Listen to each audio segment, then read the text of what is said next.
Boa tarde, queridos e amados irmãos.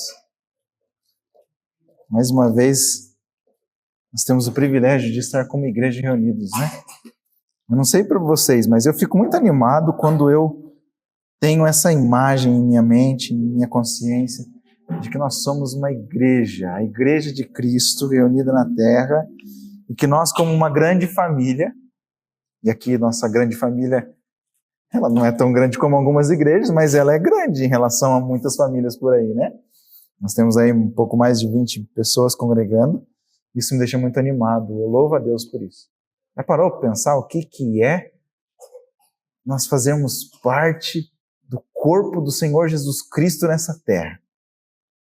Isso é maravilhoso. Mas eu tenho o privilégio de mais uma vez trazer a palavra do Senhor. E hoje nós iremos caminhar com o texto de Josué, capítulo 3 e 4. Nós vamos então do versículo 1 até o versículo do capítulo 3, né? Até o versículo 24 do capítulo 4.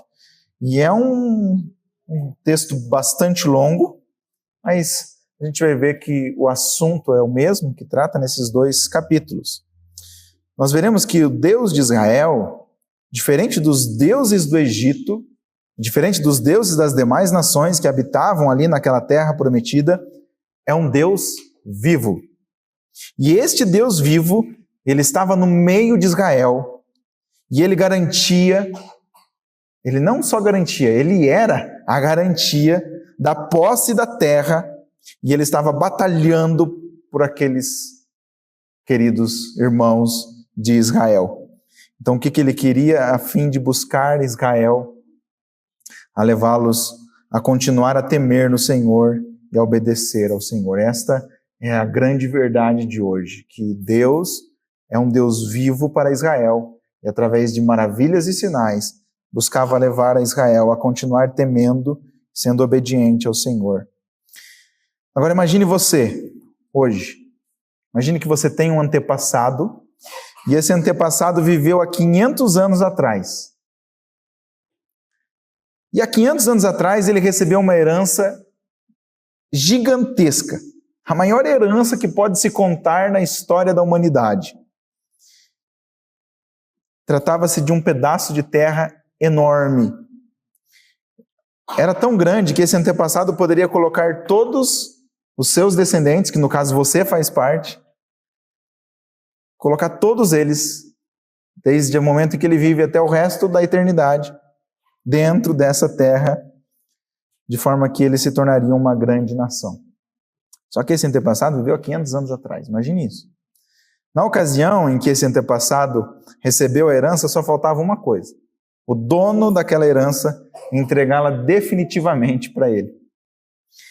Só que naquela ocasião não poderia, porque a repartição de terra em que ele teria direito estava sendo habitada por outros povos, por outras nações. Bom, esse acontecimento desse teu antepassado aí, ele recebe essa herança e depois disso ele vive coisas muito interessantes. Se torna uma pessoa extremamente bem-sucedida, mas acaba morrendo sem receber a herança. Mas antes dele morrer, ele passa essa herança para o filho dele. Esse filho também vive coisas interessantes e antes de morrer passa a herança para o próximo filho, porque definitivamente ele também não recebeu a herança durante a sua vida. Esse filho da terceira geração tem outros muitos filhos e ele também não desfruta dessa herança. Mas ele passa como herança para os seus filhos e assim por diante. Só que essa terceira geração é tão numerosa e vai tendo muitos filhos e vai se tornando grande e acabam sendo uma grande nação, só que uma nação escravizada dentro de uma outra potência mundial da época. Agora, continue imaginando, aproximadamente 500 anos depois, aqui está você, que apesar de jovem, você nasceu no meio de um povo que é escravo. E é escravo de uma nação muito poderosa. Talvez você nem lembra, ou talvez você nunca tenha ouvido falar da história desse antepassado que recebeu a promessa, que recebeu uma herança e que nunca desfrutou dela. Me diz uma coisa, será que você lembraria ou você conhece quem é o teu antepassado da 5ª geração para trás? Talvez essas pessoas ali escravizadas no Egito não se lembrassem da 5ª geração anterior a eles. Bom, o fato é que de repente chega uma pessoa com uma autoridade dada por Deus e ela começa um trabalho para libertar você e o teu povo dessa escravidão. Após muitos milagres, você e os seus pais, juntamente com todos os seus irmãos, sua parentela, saem dessa nação que te escravizava e você caminha em direção a esta terra prometida há mais de 500 anos a este teu famoso antepassado. Quando você, seus pais e o restante da parentada chegam poucos metros de entrar na terra que vocês tinham recebido como herança, seus pais decidem não entrar. Então vocês são conduzidos a viver de forma nômade e errante num deserto muito complicado. E isso foi realmente uma grande decepção. A vida não é fácil, né? 40 anos se passam. Seus pais morreram. O grande líder que os libertou da escravidão também morreu. E vocês agora têm uma nova oportunidade de entrar definitivamente nessa terra que foi prometida há mais de 500 anos. E aqui vocês estão sentados na porta da tenda, tomando um chimarrão. No caso do deserto é mais provável que era um tereré, né? Na porta da tenda. E de repente passam alguns chefes, alguns líderes do povo, e eles vêm anunciando: se prepare, arruma as malas, prepara tudo, porque daqui 3 dias nós vamos atravessar o Rio Jordão. O que será que passaria pela sua cabeça nesse momento? Parece um momento inacreditável, né? E é exatamente por isso que esta narrativa do capítulo 3 de Josué, capítulo 4, é um grande marco na história de Israel. Porque este povo, após meio milênio de espera, agora eles vão dar o primeiro passo em direção de receber o cumprimento da promessa que foi feita a Abraão. Meus amados irmãos, antes de tudo eu preciso dizer que essa história não diz respeito única e exclusivamente sobre como o povo de Israel atravessou o Rio Jordão e entrou na terra prometida. Pelo contrário, essa história diz respeito a como Deus decidiu preservar, a como Deus decidiu executar a grande obra de revelar a si mesmo através de uma única nação. Ele revelou a si mesmo porque ele precisava, ele queria, era o seu plano. E ele fez isso através de formar um povo por meio de um verdadeiro milagre, abrindo o ventre, a madre de uma mulher idosa e estéril. Vocês sabem muito bem que desde que o pecado entrou no mundo, a maldade só aumentou, a ponto de Deus destruir a humanidade toda com o dilúvio, exceto uma família, a família de Noé. Depois do dilúvio, a maldade humana continuou a crescer, a ponto de os homens buscarem sua grandeza longe da vontade de Deus. Estes homens se reuniram para construir uma torre a fim de que não fossem destruídos pelo juízo de Deus. E em resposta, Deus confunde as línguas e espalha aquelas pessoas pela terra, e logo em seguida Deus coloca em prática seu plano ao revelar-se intimamente à humanidade, que pela fé, essa humanidade pela fé, através dessa revelação, poderia voltar a ter um relacionamento genuíno com o Senhor. Deus então não escolhe dentre as nações que já existiam. Deus não olha para as nações que já tinham se formado, através daquela confusão de línguas, para escolher um povo. Não, Deus olha para o ventre de uma mulher que não podia gerar. E fala, eu vou operar aqui o que não poderia ser operado. E eu vou criar aqui uma linhagem que vai carregar o meu nome. Bom, ela então recebe esta grande bênção do Senhor e o Senhor decide, através da linhagem que vem do ventre de Sara, revelar-se à humanidade.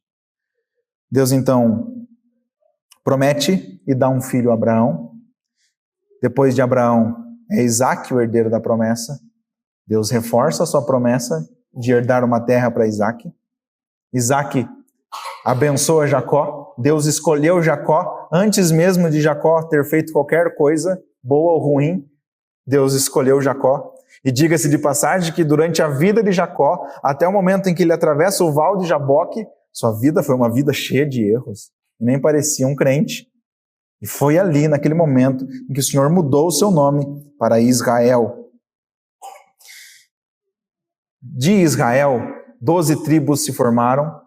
E vem então, Israel, estou falando da pessoa de Jacó. E vem então 12 tribos, uma grande nação. E através dessa grande nação o Senhor se revela. Deus leva essa nação para o Egito. Eles se tornam escravos.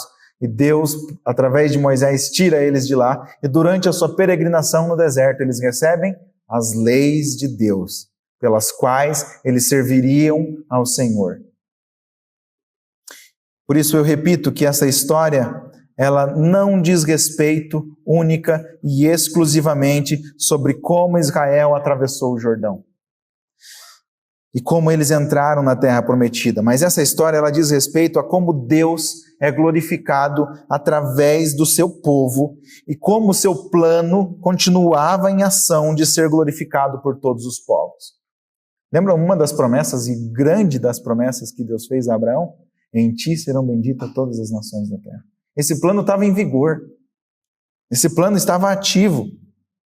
Então, o texto nosso de hoje, ele diz respeito ao Senhor, ao seu plano de salvar um povo, ao seu plano de, através de salvar este povo, ser um exemplo, propagadores da palavra do Senhor para as demais nações, para que elas também viessem a servir ao Senhor. O texto de hoje é longo e o assunto principal gira em torno da travessia do Jordão, que pode ser dividido ali entre as instruções que Josué, guiado por Deus, passa ao povo, o milagre da travessia, e depois no capítulo 4 nós temos uma repetição, várias repetições de tudo isso que nós vamos estudar no capítulo 3, incluindo uma coisa que é as pedras que são levantadas em um memorial, para que o povo de Israel e os demais que passassem por aquele lugar lembrassem do grande milagre que o Senhor fez. Mais uma vez eu venho alertar vocês quanto à cronologia do texto. Talvez vocês fiquem um pouco confusos na hora da leitura, mas não se preocupem com a cronologia, porque o autor ele vai avançar na linha do tempo, ele vai voltar na linha do tempo, então vai ficar fazendo indas e vindas na linha do tempo, então talvez fique um pouco confuso, mas apegue-se à verdade que nós vamos estudar hoje. Sem mais delongas, vamos à nossa leitura do texto, que é uma leitura longa, e nós vamos fazer porque é a palavra do Senhor que nós vamos expor aqui hoje. Capítulo 3 de Josué. Josué se levantou de madrugada, e tendo ele e todos os filhos de Israel partido de Sitim, vieram até o Jordão e pousaram ali, antes que passassem. Ao fim de 3 dias, os oficiais passaram pelo meio do arraial e deram ordens ao povo, dizendo: quando vocês virem que os sacerdotes levitas estão levando a arca da aliança do Senhor, seu Deus, saiam também do lugar em que vocês estão e sigam a arca. Contudo, deixem uma distância de cerca de 1 quilômetro entre vocês e a arca. Não se aproximem dela.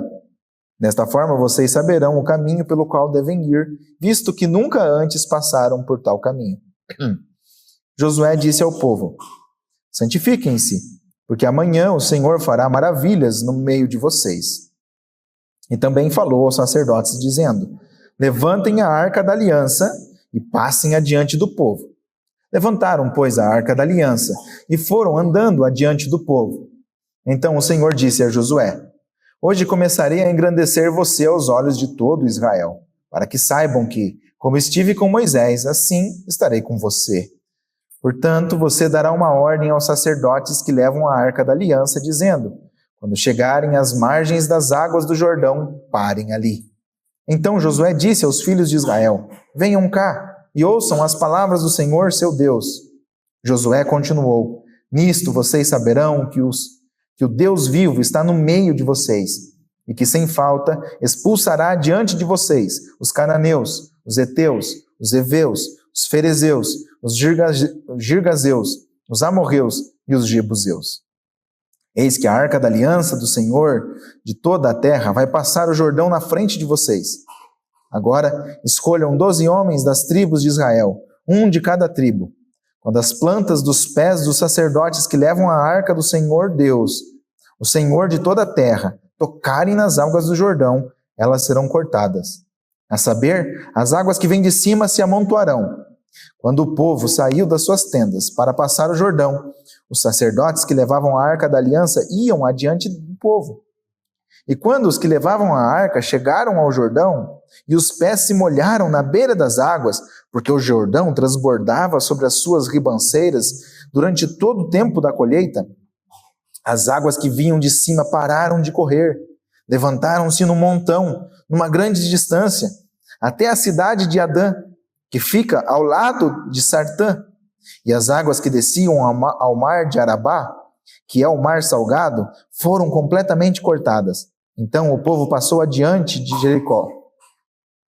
Porém, os sacerdotes que levavam a arca da aliança do Senhor pararam firmes no meio do Jordão, e todo Israel passou a pé, enxuto, atravessando o Jordão.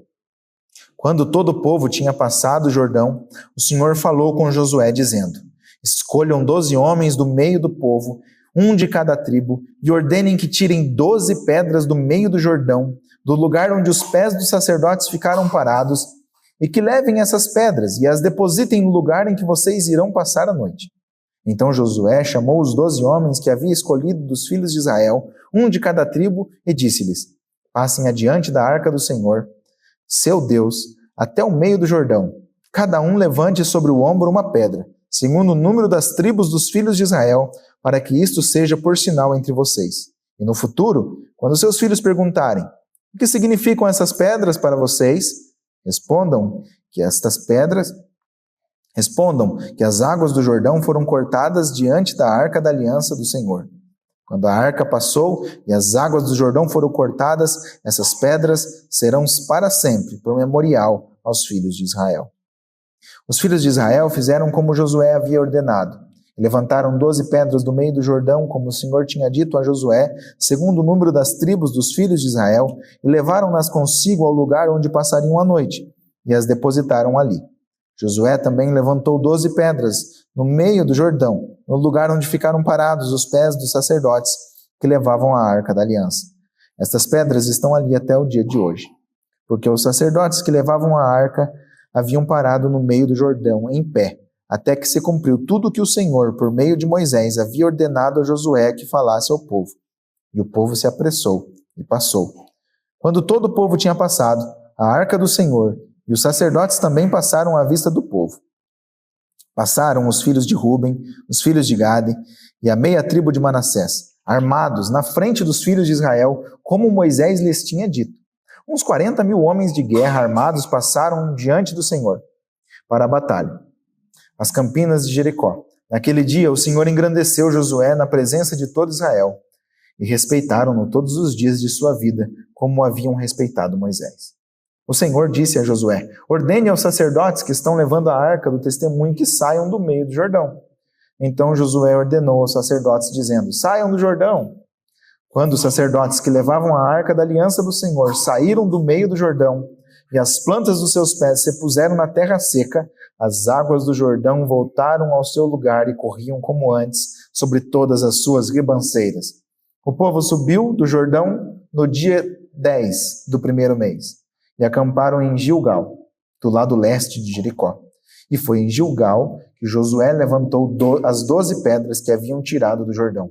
E Josué disse aos filhos de Israel: quando, no futuro, os filhos perguntarem a seus pais o que significam essas pedras, expliquem aos filhos de vocês, dizendo: Israel passou em seco este Jordão, porque o Senhor, o seu Deus, fez secar as águas do Jordão diante de vocês, até que vocês tivessem passado como o Senhor, o seu Deus, fez com o Mar Vermelho, que ele secou diante de nós até que tivéssemos passado, para que todos os povos da terra saibam que a mão do Senhor é forte, a fim de que vocês temam o Senhor, seu Deus, todos os dias. Vamos ler também o versículo 1 do capítulo 5, tá? Quando todos os reis dos amorreus que habitavam do lado leste do Jordão, que habitavam deste lado do Jordão, a oeste, e todos os reis dos cananeus que estavam junto ao mar, ouviram que o Senhor havia secado as águas do Jordão diante dos filhos de Israel, até que tivéssemos passado, o coração deles se derreteu de medo e ficaram desanimados por causa dos filhos de Israel. Nossa, leitura longa. Mas esse é o nosso texto. E é um texto maravilhoso. Versículos de 1 a 4 do capítulo 3, nós vemos que o Senhor, ele guia o seu povo. Esse padrão ele já havia acontecido antes, em que a Arca da Aliança, ela sempre seguia à frente. Ou seja, ela caminhava à frente, guiando o povo de Deus. E agora, mais uma vez, o Senhor guiará o seu povo através da arca que vai adiante. A ordem aqui é para que o povo ficasse alerta. Pois assim que os sacerdotes levitas erguessem a Arca da Aliança e passassem à frente, o povo também deveria erguer-se do seu lugar e segui-los. Algo chama atenção nesse trecho. Durante a jornada no deserto, em diversas situações, se não talvez na maioria dessas situações, os levitas que não eram sacerdotes, porque existiam levitas que não eram sacerdotes, nem todo levita era sacerdote, esses levitas que não eram sacerdotes eram os que geralmente carregavam a arca da aliança.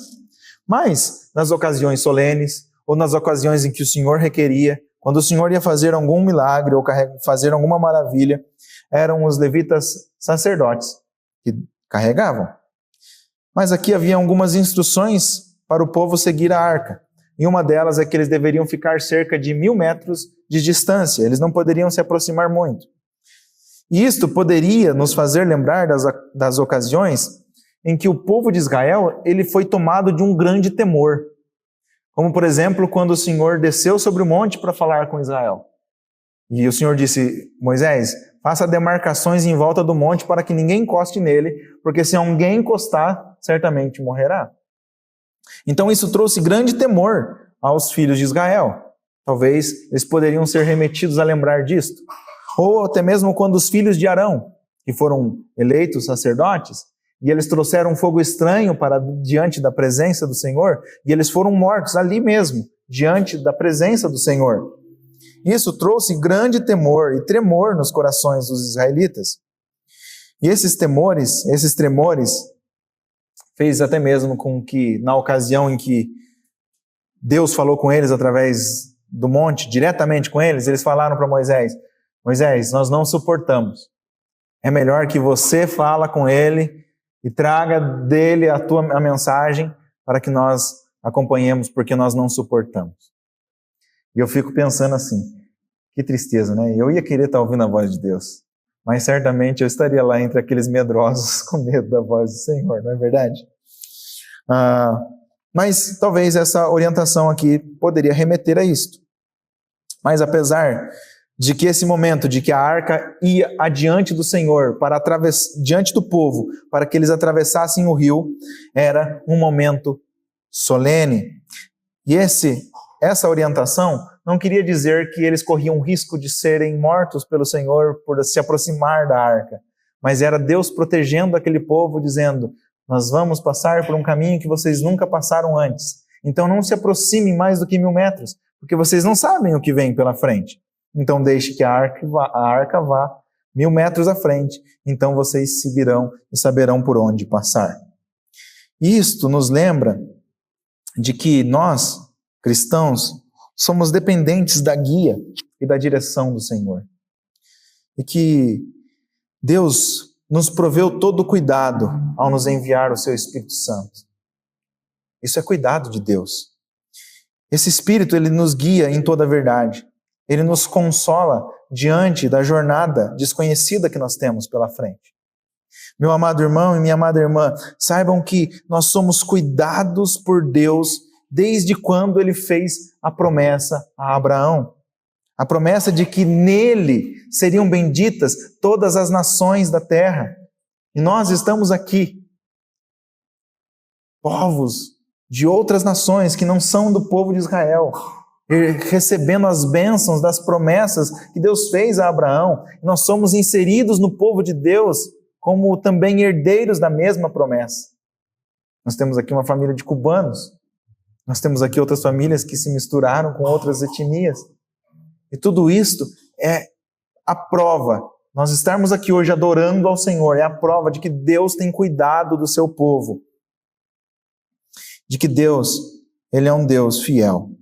Por isso, se a tua jornada tem percorrido caminhos desconhecidos, onde é difícil se localizar e tomar decisões com certeza, saiba que você tem este Espírito Santo Consolador, que é o nosso guia em toda a jornada.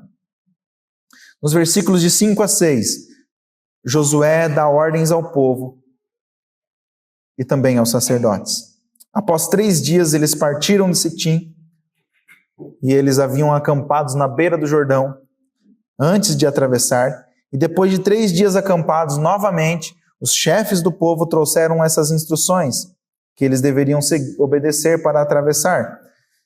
E Josué, ele vem e acrescenta algo a essas orientações que os chefes do povo passaram, que é, eles deveriam santificar-se. Esse processo de santificação visava purificar o povo para que o Senhor se manifestasse no meio deles. Isso também já havia acontecido com eles antes, durante a jornada no deserto. O povo já estava acostumado com esse trabalho. Eles deveriam se separar de tudo, visando a glória de Deus. Pois Deus havia determinado que nesses momentos solenes, e nos momentos em que Deus iria operar grandes maravilhas e grandes sinais no seu meio, eles deveriam estar a rigor. Ou seja, nosso Deus é santo e puro, e o seu povo deveria seguir de igual modo. E isso também nos chama a atenção. É bem verdade que nós não estamos debaixo da lei mosaica como o povo de Israel, étnico, mas nós podemos refletir um pouco sobre a forma como nós nos apresentamos ao Senhor. E eu não estou me referindo a questões externas do nosso corpo, mas sim ao nosso coração. Pergunto, será que nós estamos considerando que servimos um Deus santo? Isso quer dizer que servir um Deus santo significa que servimos um Deus que é separado de tudo que existe. Ou seja, Ele é singular. Em todo o universo e em toda a eternidade, não houve, não há e nunca haverá ninguém semelhante a Ele. Ou será que nós estamos vivendo nossas vidas de modo a tratar como se servíssemos um Deus comum que aceita que o sirvamos de qualquer jeito? É com isso que eu quero dizer, muitas vezes nós somos tentados a enxergar nosso Deus agindo e se comportando como homens indiferentes. Mas nós precisamos exercitar o conhecimento que recebemos a respeito do nosso Deus Santo. Nós precisamos exercitar o conhecimento que recebemos da palavra de Deus. Ele quis que nós o conhecêssemos com os seus atributos revelados, dentre os quais a sua santidade é um atributo que nos desafia. Uma vez que Ele é santo, Ele exige que nós sejamos santos como o Senhor é. E nesse ponto, eu encorajo a nossa igreja a buscar saber mais sobre o nosso Deus, a buscar conhecer mais sobre o nosso Deus, ler mais e cada vez mais sobre Ele, e não só com o objetivo de adquirir o conhecimento em si mesmo, mas sim com o objetivo de servi-lo da forma como melhor lhe agrada, e não da forma como melhor agrada a nós mesmos. Amém? Josué, ele é o porta-voz do Senhor nos versículos de 7 a 13. Josué em nenhum momento foi chamado de profeta do Senhor, mas nós vemos aqui ele cumprindo um papel tal como de um profeta. Nesse papel, Deus se relaciona e conduz o povo pelo caminho que Ele queria que o povo caminhasse, trilhasse, e também para a vitória da conquista da terra. Mas perceba que Josué não tem nenhuma ação direta no milagre que Deus estava prestes a realizar. Aliás, antes disso tudo, quando Josué lutou pelo povo de Deus antes da morte de Moisés, ele aprendeu que ele também não havia feito nada, porque a vitória dependia da ação direta do Senhor. Aqui, o único papel que ele teve foi comunicar as instruções de Deus para o povo. Mas ainda assim, apesar de ele não ter feito nada praticamente, ele seria engrandecido aos olhos de Israel por causa da maravilha que o Senhor ia operar. Deus iria exaltar Josué não unicamente para o benefício pessoal dele. Talvez tivesse, algum benefício pessoal dele. A gente não sabe. Quando a gente olha para a vida de Josué, parece uma vida totalmente comprometida com o reino de Deus, com a obra de Deus. Mas talvez houvesse ali algum benefício pessoal. Quando nós nos deparamos com essa situação de trabalho, nós pensamos em algo pessoal, promoção, o meu trabalho, conquistar algum salário e tal, mas já parou para pensar que o trabalho de Josué, o trabalho da vida inteira dele, foi um trabalho dedicado ao Senhor? Então talvez houvesse algum benefício pessoal, e com certeza tinha, era um relacionamento com o Senhor, eram as bênçãos do Senhor, era caminhar junto com o Senhor, era desfrutar das vitórias e das grandes bênçãos que a terra proporcionou para ele, mas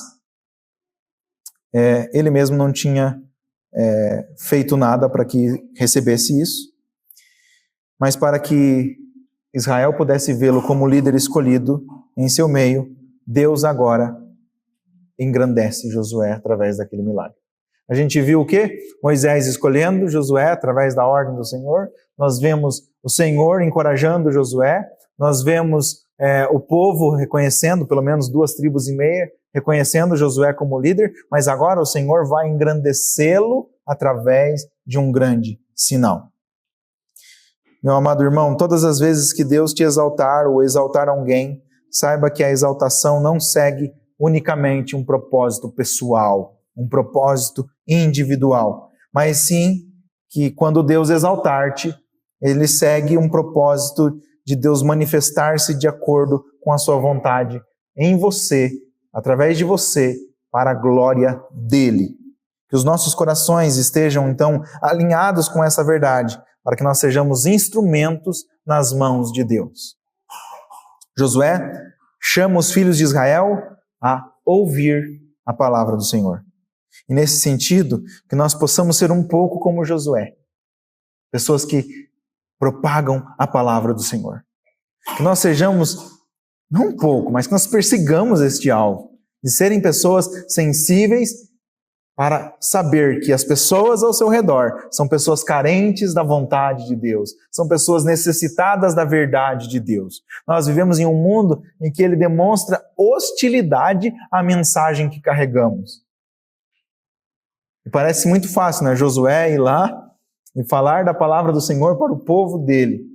Mas Josué não teve medo, não temeu em falar. E quando nós voltamos para o líder anterior, Moisés, principalmente, porque quando ele chegou no Egito com a palavra do Senhor, ele não foi bem aceito. Mas mesmo assim ele seguiu obedecendo e praticando e anunciando e propagando a palavra do Senhor. Então que nesse sentido nós sejamos pessoas que também fazem essa propagação da palavra do Senhor. Josué faz um anúncio muito importante. O Deus vivo está no meio de Israel e eles saberiam disto através do grande milagre que Deus está para fazer. Esse milagre glorificaria a Deus e glorificou a Deus de muitas maneiras. O povo ficaria maravilhado com este grande milagre. Segundo, Josué seria engrandecido aos olhos do povo para que eles soubessem que ele era escolhido do Senhor. E terceiro, os povos de todas as nações reconheceriam a mão poderosa do Senhor. E nós podemos ver algo bem interessante aqui. Josué chama o Senhor de Deus vivo. E ele usar este nome, Deus vivo, não é apenas mais uma palavra comum. Já percebeu que a palavra Deus, o nome Deus é comum? As pessoas falam Deus aqui, Deus ali, Jesus. As pessoas usam muito o nome de Deus, o nome do Senhor, como se fosse algo comum. Mas não é o caso aqui. O povo de Israel, Josué, assim como nós também, eles eram um povo que tinham extremo zelo e cuidado ao pronunciar o nome de Deus. Não tomarás o nome do Senhor teu Deus em vão. Isso aqui era sério para Deus e foi transmitido com a mesma seriedade para o povo de Israel, de forma que eles tremiam ao pronunciar esse nome. Eles tinham um extremo respeito por isso. Então, Josué cita o nome Deus vivo de uma forma muito importante, de uma forma a trazer reflexão. Nós não podemos praticar uma fé irrefletida. A nossa fé deve ser uma fé refletida. Não como se fosse apenas alguma coisa que faz parte da dinâmica da vida terrena. Nossa fé, ela deve ter significado, reflexão, meditação, e também esse reflexo deve manifestar-se de forma prática na forma como nós usamos o nome do Senhor. Então, Josué, ele está aqui encorajando o povo de Israel. E quando ele fala Deus vivo, ele está dizendo ao povo de Israel, esse Deus é vivo no meio de vocês, presente entre vocês. E não só isso, esse Deus que está no meio de vocês, presente entre vocês, que guiou vocês pelo deserto até aqui e continuará guiando até o fim, é um Deus único, diferente dos deuses das nações que vocês vão enfrentar pela frente. Os deuses dessas nações são deuses mortos, inexistentes, falsos. Mas o Deus de vocês é Deus vivo e Ele habita no meio de vocês. Sem dúvidas, o Deus vivo continuava no meio deles, e uma das formas pela qual seria confirmada a presença de Deus, desse Deus vivo no meio deles, é que na travessia eles iriam presenciar, a travessia do Jordão, eles iriam presenciar um estrondoso milagre, tal como Moisés operou diante do Mar Vermelho. Só que desta vez seria através de Josué, atravessando o Rio Jordão. Deus estava prometendo um grande sinal, ao mesmo tempo que engrandeceria Israel sobre as nações que habitavam em Canaã, também engrandeceria Josué como líder, e no fim de tudo, todos, Josué, Israel, as nações, reconheceriam que Deus é vivo, e Deus é Deus em cima nos céus e embaixo na terra, assim como Raabe confessou. No versículo 13, Josué dá o anúncio de que vai acontecer. E aqui, mesmo que ele não seja chamado de profeta, ele está prevendo. Vai acontecer o seguinte, o sacerdote vai passar, quando ele colocar a planta do pé nas águas do Jordão, a água vai parar. Não tinha acontecido ainda. Era um ato de fé de Josué anunciar o que iria acontecer. E era um ato de fé do povo obedecer às instruções que eles haviam passado. Vocês percebem como as coisas se encaixam? E ao mesmo tempo que é simples, também é muito complexo, é muito profundo aquilo que o Senhor executa através de uma simples travessia no meio do Jordão. Versículos 14 a 17. Toda a casa de Israel, de forma obediente, atravessam o Jordão. Atravessam o Jordão em seco, não tinha lama. Nesses versículos nós vemos que Israel agiu exatamente como foi orientado. O autor, ele é cuidadoso em narrar que quando o povo saiu de suas tendas para passar o Jordão, o que já tinha acontecido? Os sacerdotes já tinham erguido a arca e eles já tinham passado à frente e já estavam a 1000 metros para frente. Ou talvez um pouco mais, mas não menos. Então o povo já estava obedecendo. Isso demonstra a obediência de Israel para com o Senhor pela fé. O milagre ainda não havia acontecido e também demonstra a submissão deles para com o líder que Deus havia escolhido. Esse líder havia sido confirmado por Deus, apesar de ainda não ter feito nenhum milagre tão estrondoso quanto que Moisés operava. O autor também é cuidadoso em revelar que na ocasião o Jordão transbordava sobre as suas ribanceiras. E isso é muito importante, por quê? Porque no período da cheia, eles precisavam ainda mais de um milagre. Porque eles não encontrariam nenhum val, uma parte do Jordão que fosse rasa. Vocês já foram num rio cheio, que transborda sobre as suas ribanceiras, perto de uma região montanhosa como a que eles estavam? A velocidade da água é muito grande. né? E é praticamente impossível atravessar, ainda mais eles com tendas, com a arca do Senhor, com a casa do Senhor, que era uma tenda. Eles tinham muitas coisas para atravessar. Só de guerreiros, de 2,5 tribos, foi só uma parte, foi 40 mil.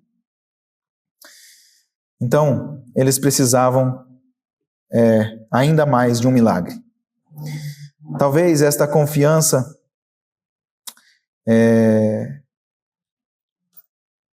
talvez esta era a confiança momentânea do povo que morava em Jericó.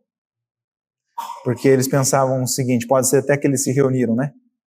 Bom, o rio está cheio. Eles são quase 1,5 milhão de pessoas. Para eles atravessar esse rio cheio, eles vão ter que esperar o rio baixar. Vai alguns meses. Nesses meses, nós podemos nos preparar, né, para a batalha que vem pela frente. Além de mais, nós temos uma muralha para nos proteger, então aqui dentro nós estamos protegidos. Mas, talvez esta era a confiança momentânea deles, mas Deus sempre frustra o caminho do ímpio. Deus sempre cumpre seus propósitos. De repente, aquilo que eles haviam escutado nas histórias se tornou realidade. As notícias que eles tinham recebido de que o Deus de Israel, esse Deus que conduziu este povo por 40 anos naquele deserto, e que agora estavam na beira do Jordão para atravessar, esse Deus abriu o Mar Vermelho. E de repente, eles estavam ali. Talvez algum vigia lá em cima da parte mais alta da muralha, dá uma olhadinha e lá, alguns quilômetros para frente, ele vê um muro de água se erguendo. Um muro de água se erguendo e se erguendo e se erguendo. E de repente ele olha, o Jordão está seco uma parte e um mundaréu de água para cima na outra parte. E o povo atravessando em seco pelo meio do Jordão. Eram muitas pessoas passando. Eu calculo mais ou menos 1.500.000 pessoas. Só de soldados, que foi uma pequena parte das 2,5 tribos que ficaram do lado de cá do Jordão, foram 40 mil armados. Eles passaram em seco. Não tinha lama, não tinha lamaçal. Não seria possível passar tanta gente no meio de um lamaçal. Deus secou o leito do rio para que o seu povo passasse pelo meio dele. Esse milagre foi tão estrondoso, tão admirável, tão poderoso quanto a travessia no Mar Vermelho. E com este grande milagre, Deus engrandeceu Josué, sem ele ter feito nada, a não ser ter anunciado ali a palavra do Senhor. Deus deu um sinal maravilhoso ao povo de Israel, da vitória que eles estavam recebendo e continuariam a receber ao tomar posse da terra. E Deus também fez notório a todos os povos que a sua mão é poderosa, que a sua mão é forte. Nós precisamos entender uma coisa, a arca não era Deus, tá? A arca não era um ídolo. A arca era um objeto no qual Deus manifestava ali a sua presença no meio do povo de Israel. E ela era carregada como esse símbolo. Deus está no nosso meio. Então, quando a arca, que é o símbolo da presença de Deus, para no meio do Jordão, o Jordão simplesmente seca dali para frente e forma uma grande muralha de águas atrás. No capítulo 4 nós vemos algumas repetições do que nós acabamos de ver no capítulo 3. E além disto, várias coisas se repetem dentro do próprio capítulo 4. Então, para não ficar muito extenso ou cansativo, eu vou me ater apenas a 2 dinâmicas que eu considero muito importantes para hoje. Primeiro, nos versículos de 1 a 14, nós vemos a história sendo contada, no capítulo 4, a partir da perspectiva do lado de cá do Jordão, do lado de quem ainda não atravessou o Jordão. Percebam no versículo 11 quando diz: quando todo o povo tinha passado, a arca do Senhor e os sacerdotes também passaram à vista do povo. Segundo, os versículos 15 até o 24, nós vemos a história sendo contada da perspectiva de quando já haviam passado o Jordão. Percebam que no versículo 15, até o 18, que o Senhor dá ordem a Josué para dizer aos sacerdotes que saíssem do meio do rio, quando eles saíram, o rio voltou ao seu curso normal, a transbordar, inclusive, sobre as suas ribanceiras. No versículo 11, já estava relatando que o povo tinha passado e que logo em seguida também os sacerdotes. Depois, no versículo 15, repete a mesma coisa. A única coisa que muda é a perspectiva. Começa com a perspectiva anterior e depois o capítulo termina com uma perspectiva posterior à passagem do rio. Então, existem alguns pontos bem importantes aqui. A começar pelo fato de que era imprescindível que todo o povo de Israel passasse. Só que não passaram todo, né? Ficaram 2,5 tribos. Só que essas 2,5 tribos foram representadas pelos 40.000 homens armados que passaram junto. Deus é zeloso por sua palavra. Deus, Ele tem isso, Ele é fiel a si mesmo, a sua promessa. E Ele quis e queria que todo Israel atravessasse. E passou, então, todas as 12 tribos. Não teria conquista de terra apenas com 9,5 tribos. Então, meu amado irmão, isto nos mostra a fidelidade do Senhor para com a sua palavra. Isto nos mostra também que o seu desejo é de manter todos os seus filhos perto da sua vontade. Que nós possamos ter um relacionamento tão próximo de Deus que não fiquemos satisfeitos enquanto não estivermos no centro da vontade de Deus. Certamente era a vontade de Deus que aquelas 2,5 tribos, que foram chamadas ali das tribos transjordânicas, que eles atravessassem o Jordão e também tomassem posse da terra, juntamente com toda a congregação de Israel. Mas ele aceitou que eles continuassem servindo, mesmo tendo escolhido a sua herança fora dos termos da terra prometida. Mas isto, apesar de Deus ter aceitado isso, era ainda um risco para eles, um risco para Israel. Pois essas 2,5 tribos, elas estavam muito próximas das demais nações pagãs, que poderiam ser um tropeço para eles e para a sua fé no Senhor. Nós vimos isto quando o povo caminhava pelo deserto. Em alguns momentos, as nações que estavam ao redor foram tropeços para Israel.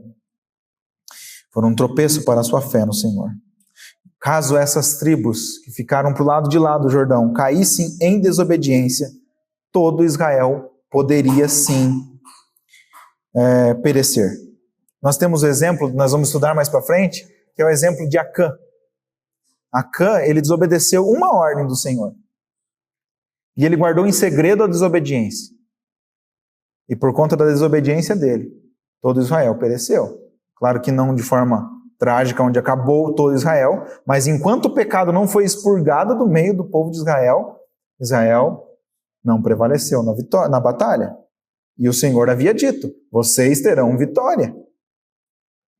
Desse modo, tenha por certo de que não basta entrar na terra e servir e depois voltar a viver uma vida de risco, uma vida de perigo espiritual.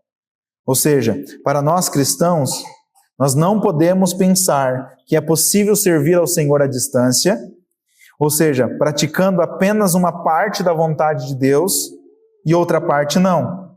Foi assim com essas tribos. Eles foram e praticaram uma parte da vontade de Deus, que era ajudar os seus irmãos a tomar posse da terra. Mas depois de cumprir tal vontade, eles retornaram para suas casas da além do rio Jordão. Amado irmão, minha amada irmã, não fique parado onde você está. Não se contente em chegar apenas até onde você já chegou até aqui. Continue avançando, continue buscando, continue procurando saber mais do Senhor, quem é o Senhor seu Deus, quem é o Senhor nosso Deus, para que o Espírito Santo, Ele possa nos guiar. E Ele nos guiará sempre ao centro da vontade de Deus. Além disso, esteja pronto para o fato de que a vontade do Senhor nem sempre será a mesma vontade que você tem. Na verdade, na maioria das vezes, não será a mesma vontade. Quando você perceber isso, não lute contra Deus. Dobre os seus joelhos, em gratidão, em humildade, pois é deste modo que Ele é glorificado. Ele é glorificado em nós, através de nós, E também, muitas vezes, através desse ato de obediência, esse ato de humildade, esse ato de gratidão por reconhecer a vontade de Deus acima das nossas vontades, nós seremos, de alguma forma, também exaltados pelo Senhor. Outro ponto bem importante, Deus sempre está preocupado em nos auxiliar em nossas fraquezas. E como eu disse antes, Ele colocou o seu plano de tornar o seu nome conhecido através da linhagem que Ele formou por meio de Abraão. Depois Ele usou homens para que registrassem a sua palavra, para que a humanidade pudesse conhecê-lo. E aqui no capítulo 4 Ele faz algo parecido. Ele fala para Josué, ergue 12 pedras no meio do Jordão, manda que 12 homens de cada tribo de Israel peguem essas pedras nos ombros, levem até o lugar onde vocês vão ficar acampados e ergam um monumento. Qual que é o objetivo? O objetivo é que vocês nunca se esqueçam, que nenhuma das suas gerações se esqueçam do que eu fiz aqui hoje. Não era o nome de Josué que seria lembrado. Hoje nós somos o quê? 20 aqui? 15? Não é o nosso nome que será lembrado. Daqui a anos, se nós permanecermos fiéis ao Senhor, quando o Evangelho tiver crescido nessa cidade, é o nome do Senhor que será engrandecido. É o nome de Deus que será lembrado. Nós não temos 12 pedras das 12 tribos de Israel que foram tiradas do meio do Jordão para nós erguer um monumento. Não. Mas nós temos o quê? Nós temos isso aqui, ó. Isso aqui é o que nos lembra de Deus querer se revelar a nós. Nós devemos ser misericordiosos e entender que esse Deus não quis se revelar somente a nós, mas a outras pessoas que podem ocupar essas cadeiras, a ponto de que esse lugar talvez um dia não caiba e não comporte as pessoas que venham servir ao Senhor genuinamente, não importando o que lhes seja cobrado. O primeiro milagre da travessia do Jordão em seco ocorreu quase no mesmo período em que o povo foi liberto da escravidão do Egito. Ou seja, a última praga lançada sobre a nação do Egito, ao mesmo tempo em que o Senhor subjugou aquela nação, subjugou aqueles falsos deuses, subjugou aquele rei orgulhoso, Deus também instituiu a Páscoa, para que eles lembrassem de geração em geração o que Deus havia feito no Egito e como Deus os havia libertado da escravidão. E agora eles atravessam no dia 10 do primeiro mês, faltava 4 dias para eles celebrar a Páscoa. Há 4 dias da celebração da Páscoa, depois de 40 anos no deserto, eles atravessam o Rio Jordão sob um milagre estrondoso e pela primeira vez eles desfrutam da promessa que Deus havia feito a Abraão 500 anos mais cedo. Isto é Deus fazendo com que o seu nome seja lembrado de geração em geração. O Senhor dá ordens para que Josué tire então aquelas 12 pedras e erga um monumento. Diante daquele monumento, quando os filhos passassem por ali, junto com seus pais, sabe quando você vai para um parque e tem lá um monumento, uma estátua, alguma coisa. Fala, o que é isso, papai? Aí você tem que ir lá ler na plaquinha, né? Israel não precisava ler na plaquinha. Eles sabiam que aquelas 12 pedras contava. Nosso povo passou por aqui há não sei quantos anos atrás, em seco por esse Jordão. Talvez, quem sabe, em alguma época de cheia do Jordão, anos mais para frente, alguém passou por ali com seus filhos, e eles olharam para aquelas ribanceiras cheias. Como é que eles passaram por aqui?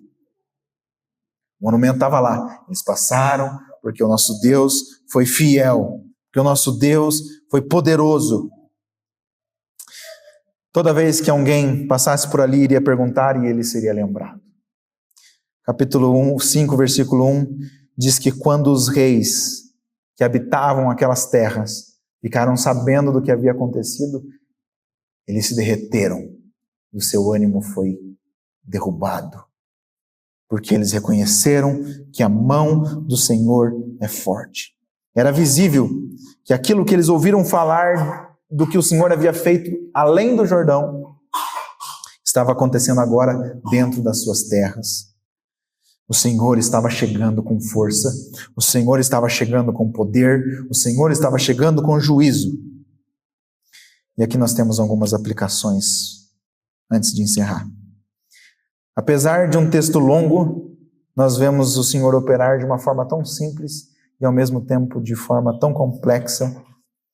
E é simples entender que as águas do rio parou e eles passaram em seco. Mas ao mesmo tempo é profundo, ao mesmo tempo é complexo entender que com esse único milagre, o Senhor seria exaltado ao operar um sinal de providência, de confirmação a Israel.